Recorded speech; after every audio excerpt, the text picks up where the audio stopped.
Hello and a very warm welcome to The Real Talk. We do hope that the day is ending well.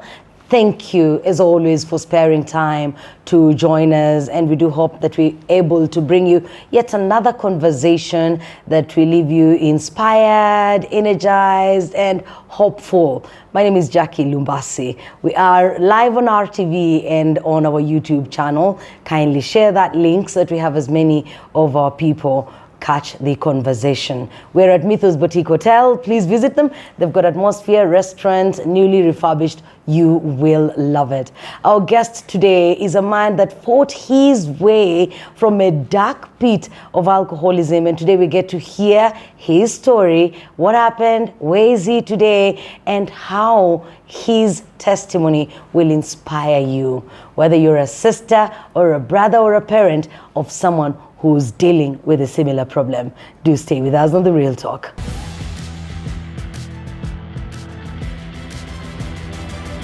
Thank you for joining us. Our guest is Eric Bitegetsimana. He's into tourism. I know he's bust out laughing. I got it right, Eric. I tried. Yeah? You know that your surname is not that easy. Yeah. Thank you for joining us, Eric. Welcome. For honoring our invitation. Eric, for us to know where you are today and who you are, I would like us to go back to your childhood.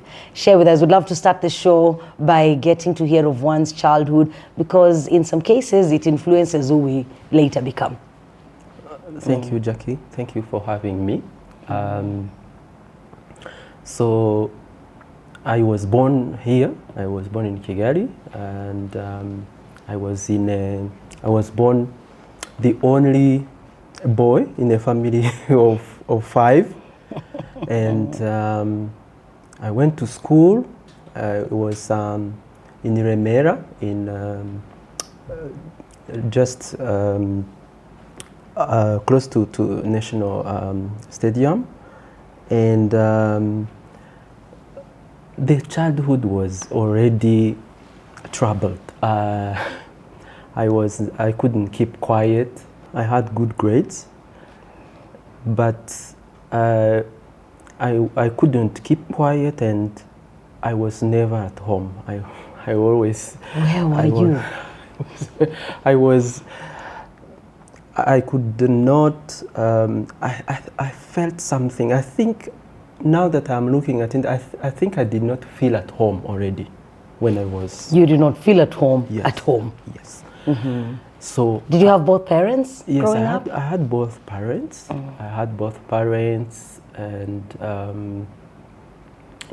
but I was always with friends. I still talk to my childhood friends. Fantastic.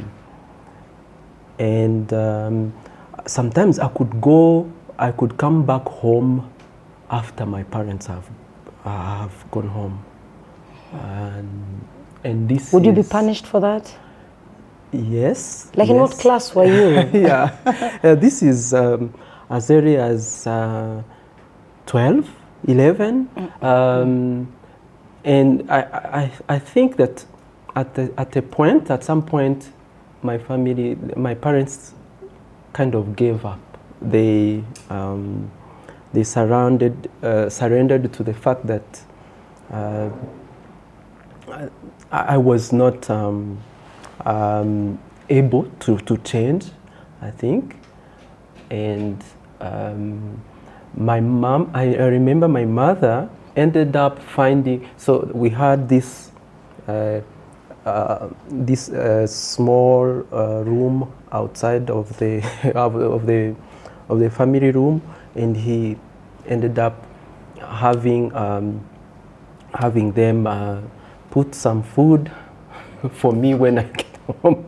For me when I get home, and when I find that everyone has already slept. Yeah, slept and eaten. Yeah. And you're saying that was around 12, 13. Yeah. Let me ask her, what do you think was the one thing that was most bothering to your parents? Is it the fact that you are rarely at home, you already had good grades, but what is it that they didn't really find okay? I think I think the general behavior was not acceptable to the parents. The fact that I didn't do anything. You will see well-behaved children when they are at home. You will do your bed. Yes. You will wash your clothes. You even help with the cooking. yeah. Iron your clothes. I was not. I was not able to do any of that. Who was doing that for learned. you? Did you have We- servants? You yeah, had people helping? We had we had a helper, Okay. but I never learned. I think because being also the only boy with daughters in a family of 5, I think it helped me escape because I couldn't learn to cook while we have my older sister who was at home, so it allowed me to escape. Okay. And I never learned anything. That was quite an interesting childhood. So how did you move from that phase to the next? When you're done with primary school, you already have this push and pull with the parents. You went to secondary school. Was it a boarding school? Did you enjoy or abuse this freedom? How did it feel to now move away from home? Because I was coming from a religious family, I went to seminary school, and being with having this education, this strict education by priests, I think I ended up behaving 15, 16. I was calmer. I was calmer. But I ended. The change was dramatic because now, from a troubled kid who can't stop talking, I now went quiet and I stopped. It was for people who saw me. It appeared as if I had some trauma because I could pass by you and not greet you, and some kind of you could see that there was something that still was going on that was not right. And were you feeling a certain way? What was going on in your life at that moment? Mentally, especially. Fear, mentally. a lot of fear, because you see, this is back in 90s, and the schools were allowed to beat children. I was very much beaten. You were beaten? Yes. And even when I started secondary school, I was beaten, and at some point I ended up behaving, but this behavior was not coming from me. It was coming from, I think, from the fear of attracting beatings.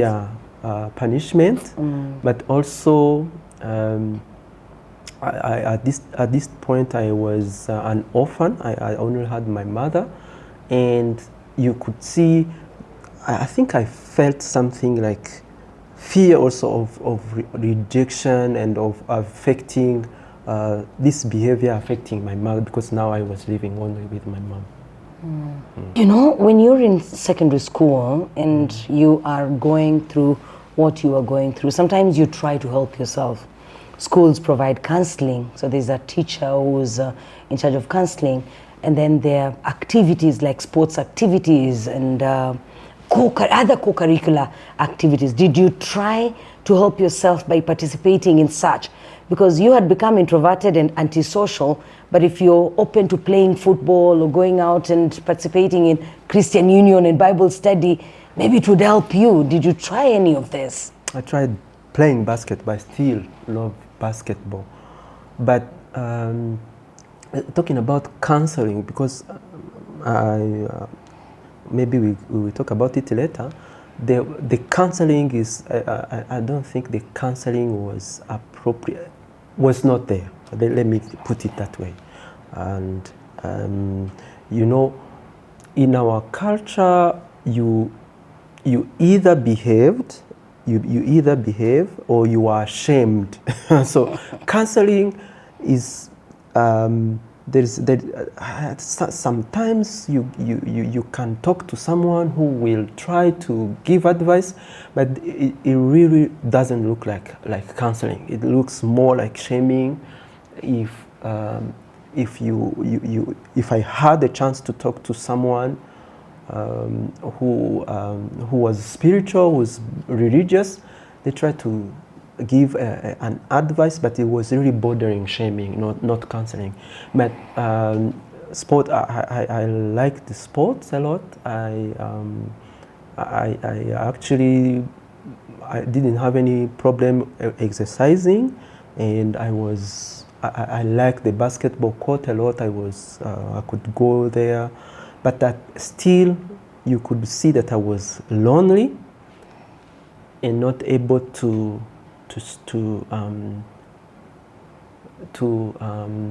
expand, to feel free. I wasn't free. I had this fear thing, and this it looked like trauma. That's the word. That's appropriate word for me. The child, that kind of adolescent, that is not expansive, that is not free, that cannot tell jokes, that rarely speaks, that was me. How did you come from that stage to joining college, and you started working? Then there was this period of your life that today you look back at and you admit that it completely changed your life. I was not good at mathematics and chemistry and all of that, but I still was disciplined enough to study and finish seminary school, and I had an opportunity to go to university, and so I went into university and finished it.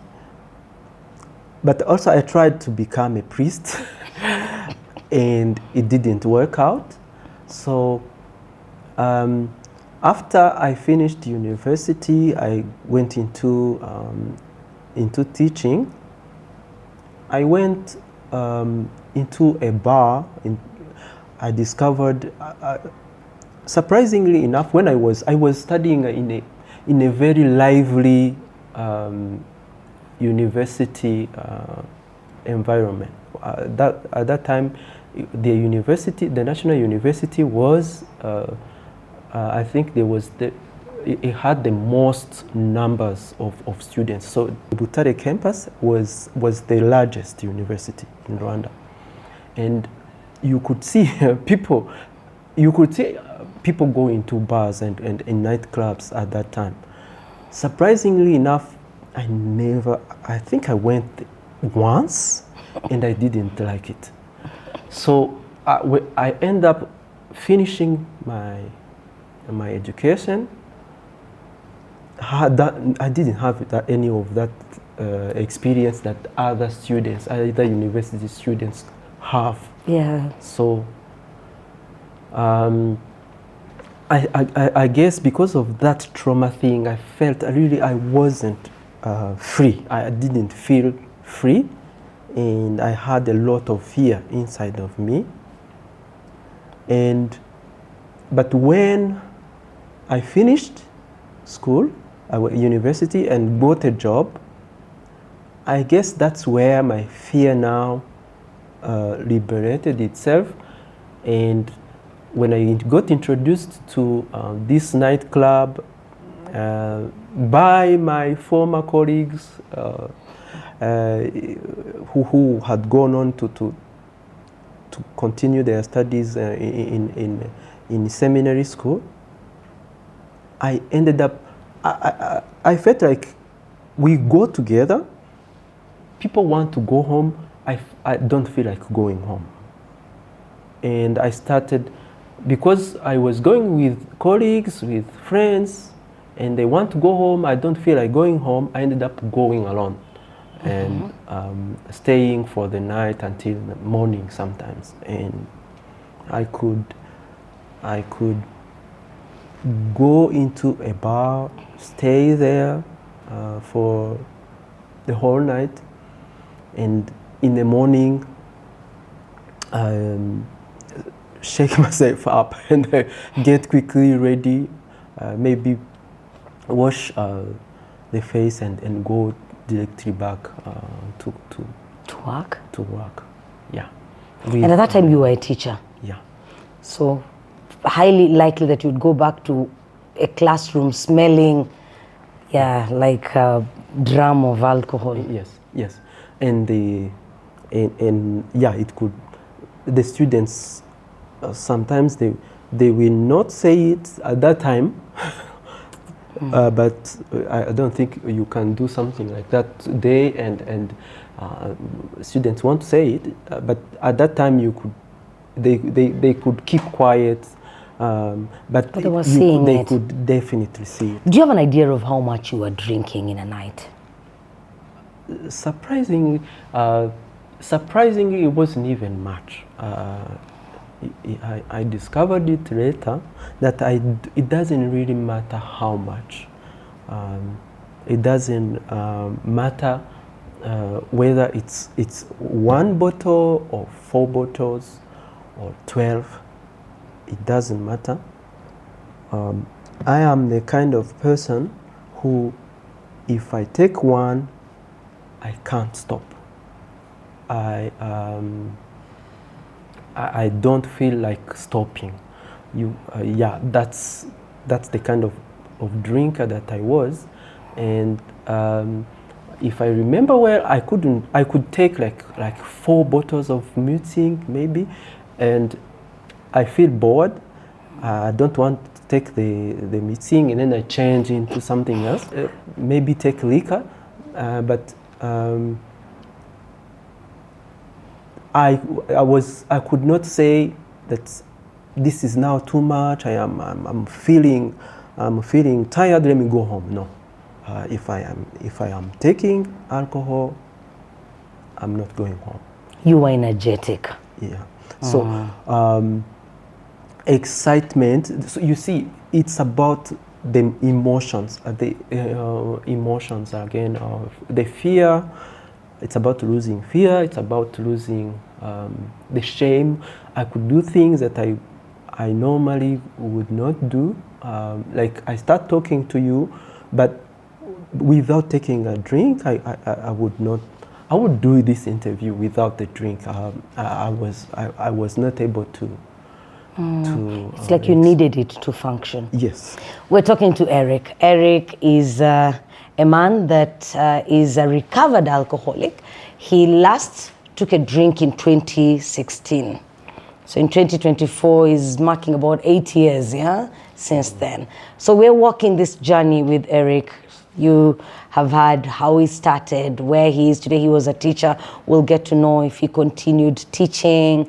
We'll also get to hear of some of the things that alcoholism stole from him, things and people that alcoholism took away from him. Thank you for joining us as we discuss this. Don't forget the hashtag tunywe less.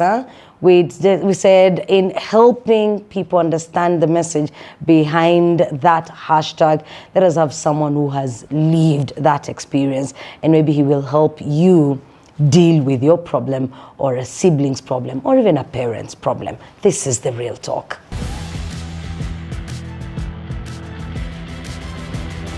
Welcome back. Glad to have you on The Real Talk. Use that hashtag The Real Talk and let us spread the word. Have our friends, our people follow this conversation. We are at Mythos Boutique Hotel, and you should find time to visit Atmosphere Restaurant. They're online, by the way, on Twitter, atmosphere_KGL. Follow them and come visit for a meal. You will love the service. Eric, I want to know what you are trying to run away from. If there was something that you can point a finger at and say, when I drank, because as you've said earlier, if those days, if you hadn't drunk, you wouldn't have this conversation with me. What else do you think you were trying to run away from? You've mentioned trauma, you've mentioned being the only son in this family with lots of girls. If you can just break that down for us. Okay, so the way I came to understand it is that trauma is something that did not go the way it was supposed to go. Like, I want to be loved this way.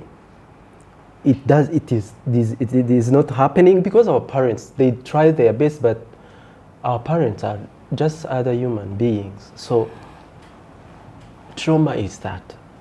It starts like in the childhood. If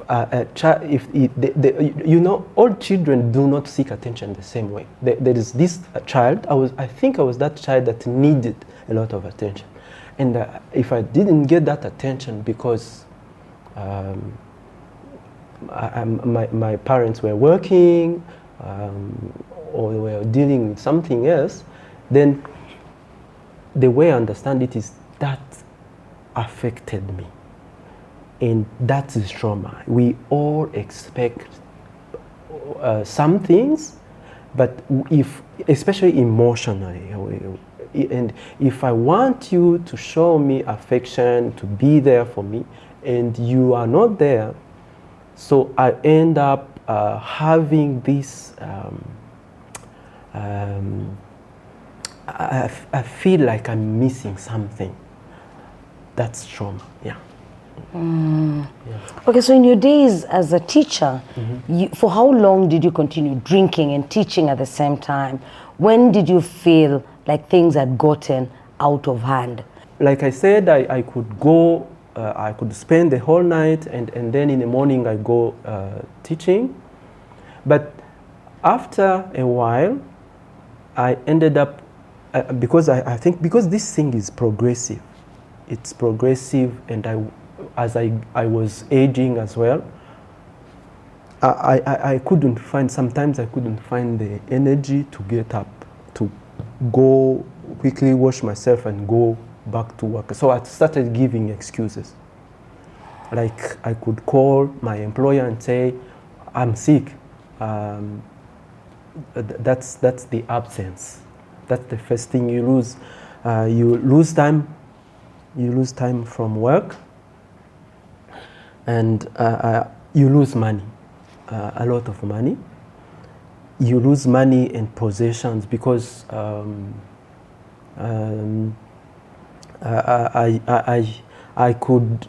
remember there was this loan that I took to, it was a phone, a new phone. It was a new phone, a nice phone that I charged somewhere in a bar and forgot about it. And it was on loan, I was paying it on installment. So that's a small thing.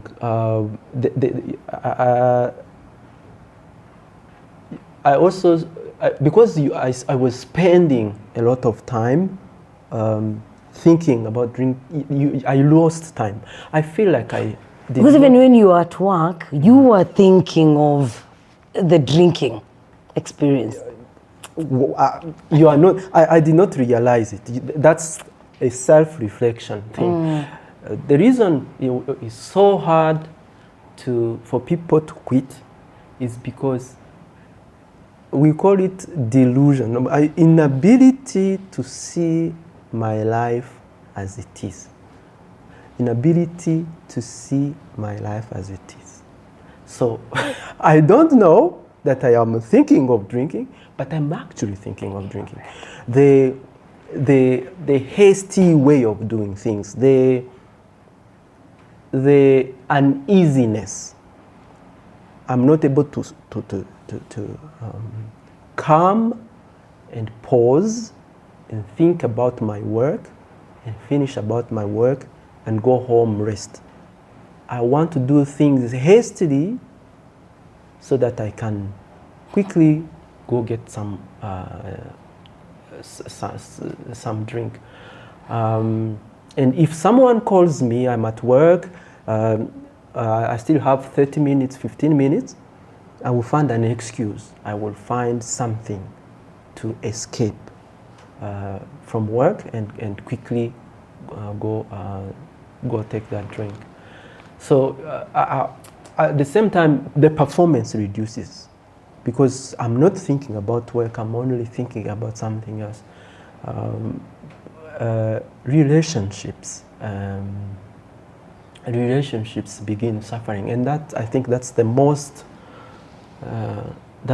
crucial thing, because when I began drinking, my sisters, my mom, they thought that he's finished his university, he's celebrating life, he's celebrating his achievement. But then if I come home at 2 a.m. and knock on the door and people are sleeping, and I have not even called to say I will be late, then we started having fights, obviously, and my life was not going anywhere. I think that's also important.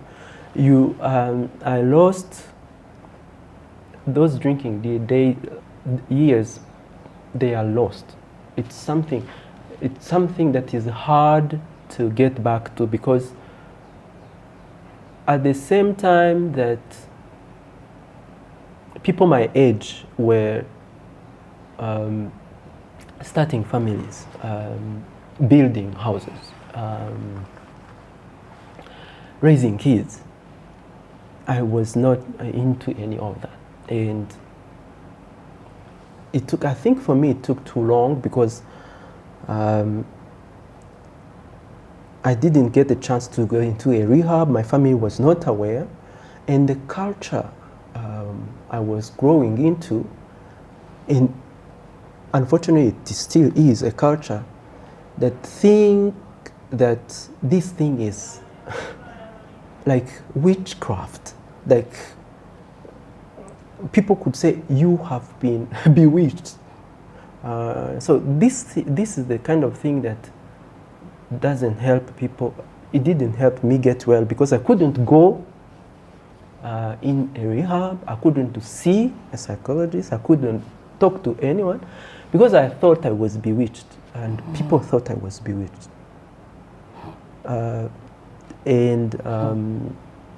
Yeah, so the loss is, you lose your life, actually. It's unfair. It's unfair to say that I lost money, I lost relationships, I lost time.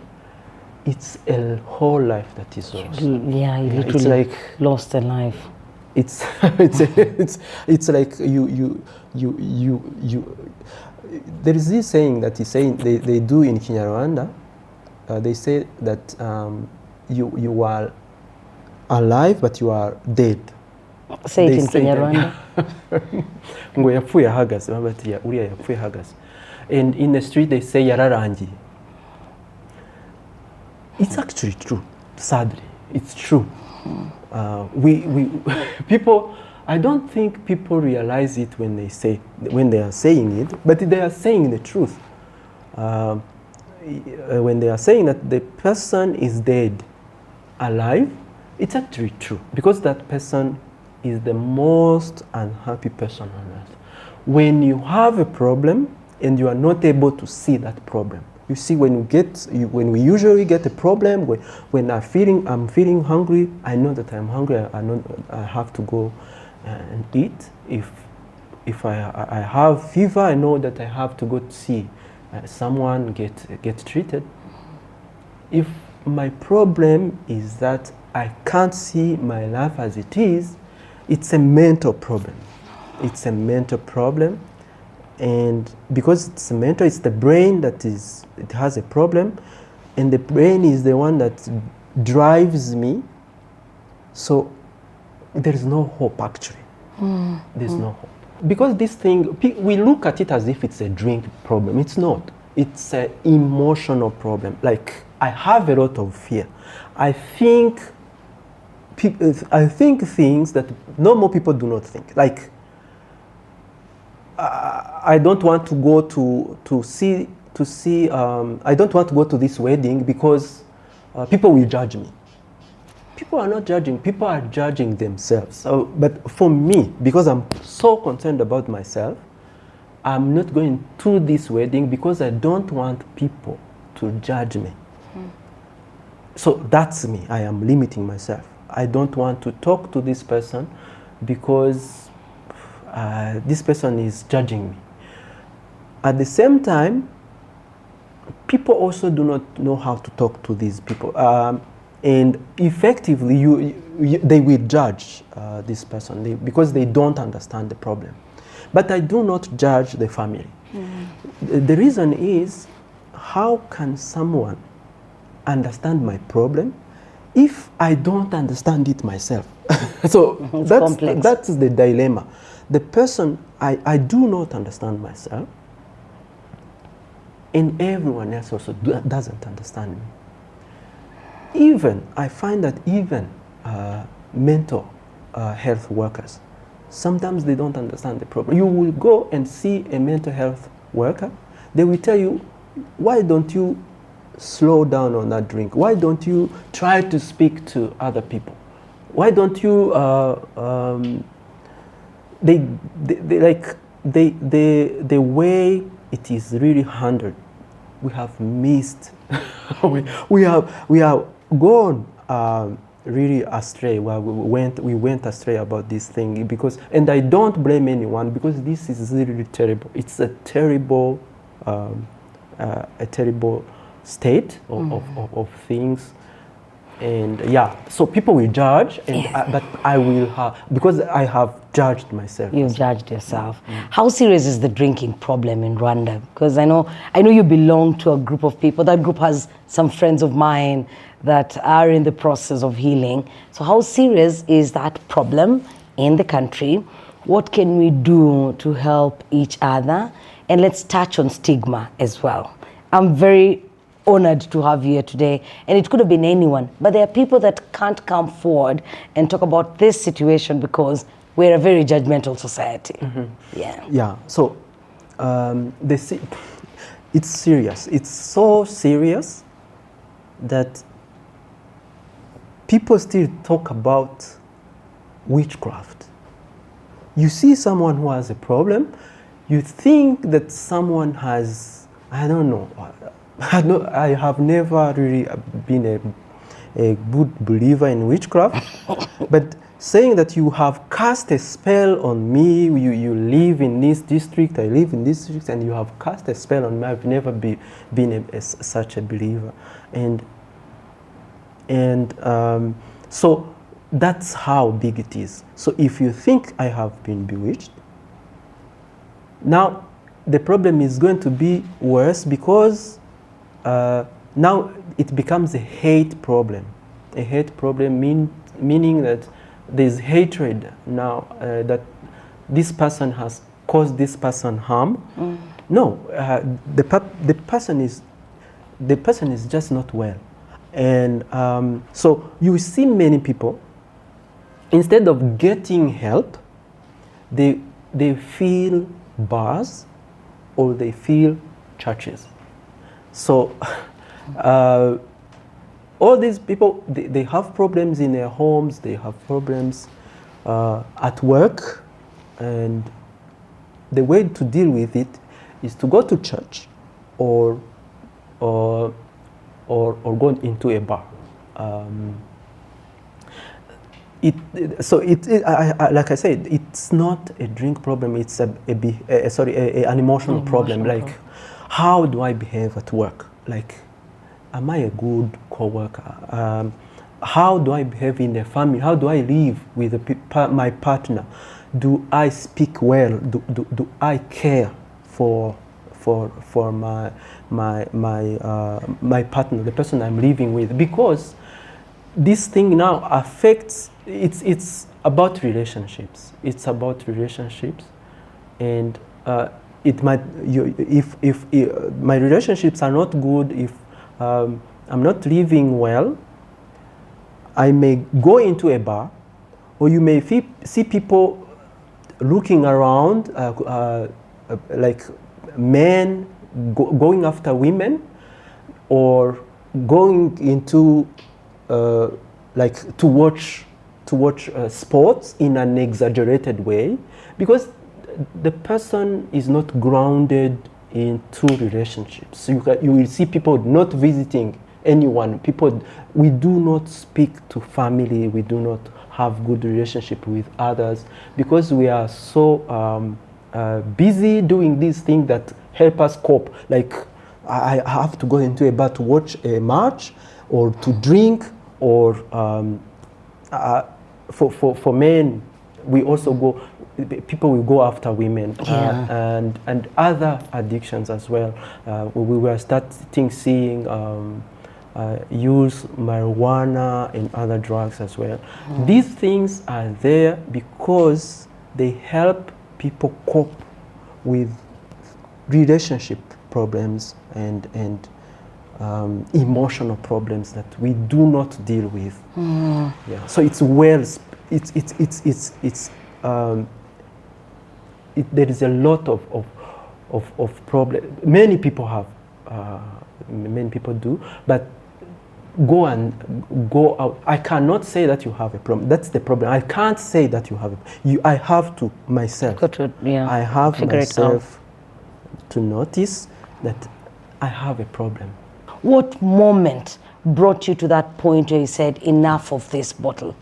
Okay, so I had a very terrible fallout with the family. So we separated. Actually, I was still living with my mom and my sisters, and they couldn't take it.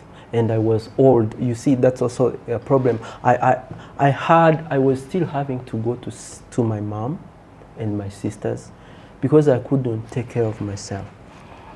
And at some point, they couldn't take it. How old were you? Around what age? 35. You should have been somewhere raising your own children, and taking care of a wife. Yeah, definitely. It's a terrible disease, because at the same, you can't tell it to me, because if you tell it to me, we become enemies. I can't see it. If you try to show it to me, we become enemies. I will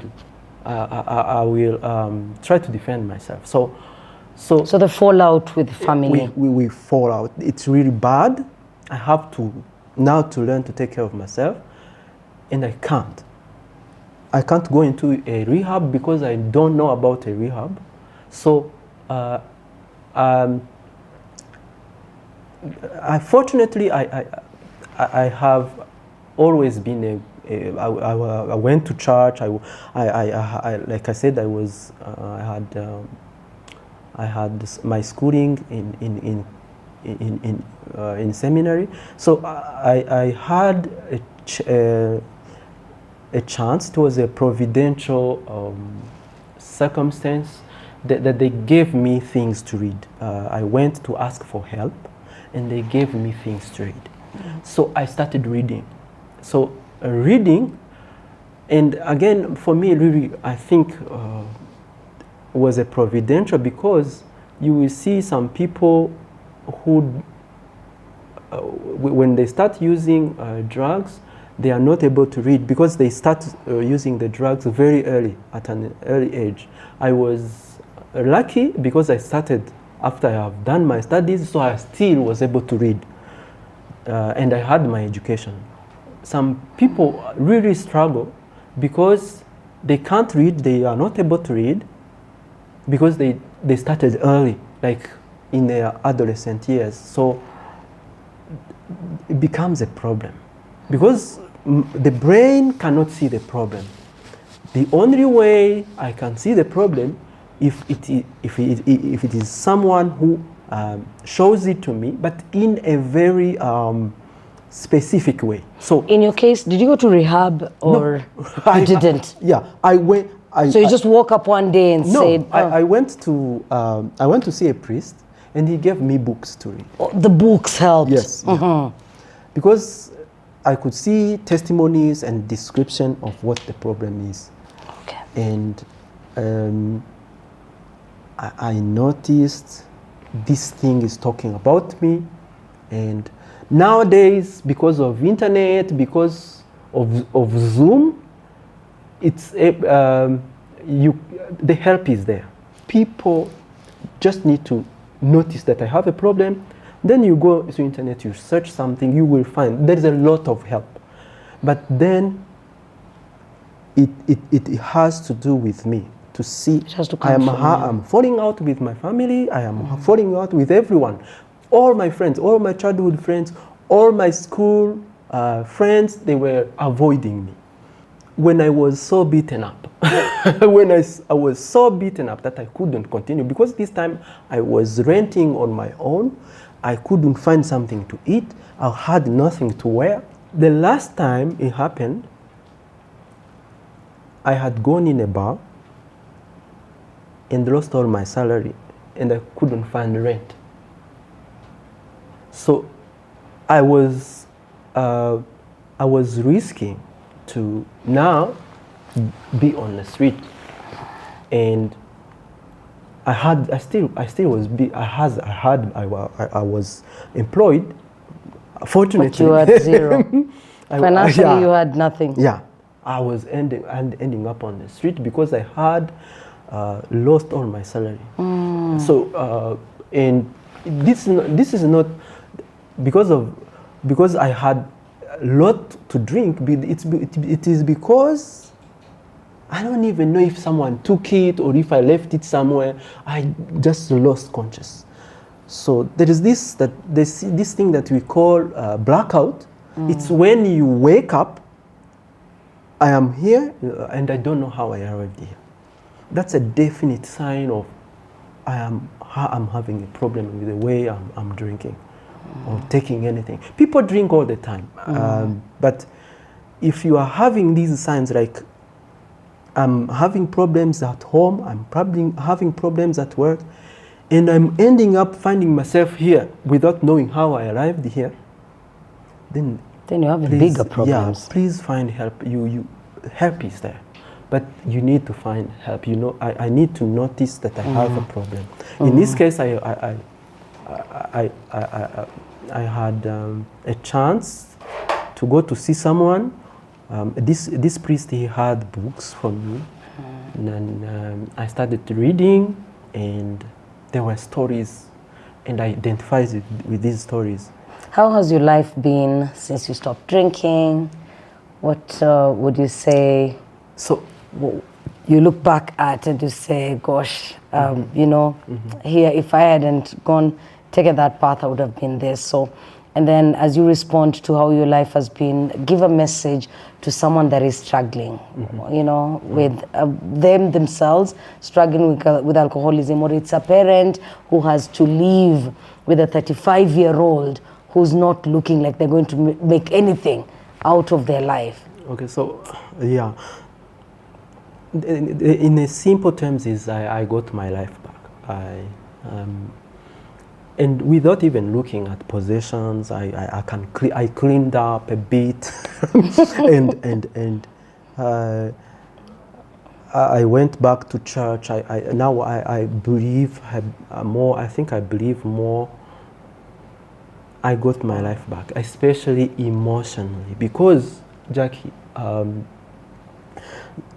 the person, people think that this person is doing it to. Willingly. I was doing it to myself, but unwillingly. And the people who are most affected by this thing is the people who live with the person. So I caused a lot of trouble at home, and I caused a lot of trouble at work and with my friends as well. So I got to correct that and take my life back. What advice would you give to someone who's currently in that place where you are at 8 years ago? So the first advice, the only advice is, this thing it can kill you. it kills. Like I know someone who was dead like this month. Someone who died this month. Yeah, yeah. This thing, it causes a lot of harm to the family, to everyone, and the only advisors can say, please find help, because help is find help. Find it's help. important. Yeah, find help. it's important. Find help. Thank you. Thank you for that, Eric. Let's have a look at Eric's 6 Qs.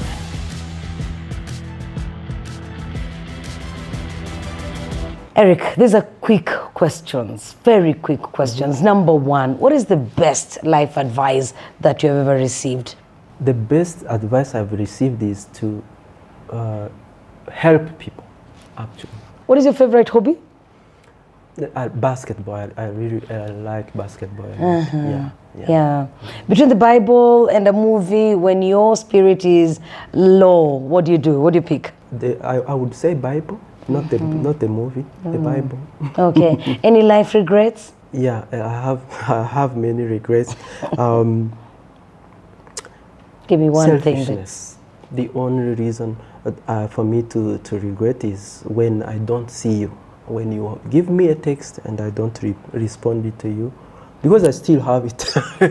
You used to have it and you still have it. Then that's not a regret. I think a regret is one that you've at least done away with or something like that. Yeah. Okay. What advice would you give to your younger self? Be happy. Be happy. Yeah. Thank you. Thank you, Eric, for sharing your story with us. Thank you for being courageous and for fighting through this. It's something that a lot of people are still struggling with, and we thank God that you've done your 8 years. I thank God that you've taken advantage of this testimony to educate people and share with others. We wish you well with that ministry. Yeah. Thank you. Eric has shared his story with us. It's our hope that you have picked something from his conversation. What I will leave you with is seek help. You're the one who knows how deep that problem runs. Seek help. Sometimes you might not listen to what family members are telling you, or friends, or even colleagues, but it's important that you start talking to yourself. We do hope that we will not judge, as Eric said, we will not judge you for drinking. We're not even going to tell you to stop drinking, but if only you can drink without it affecting your life. Just take that sip. Actually, they say it keeps the doctor away sometimes, with discipline. That's it. Thank you for having kept us company. We look forward to seeing you next week. God bless you.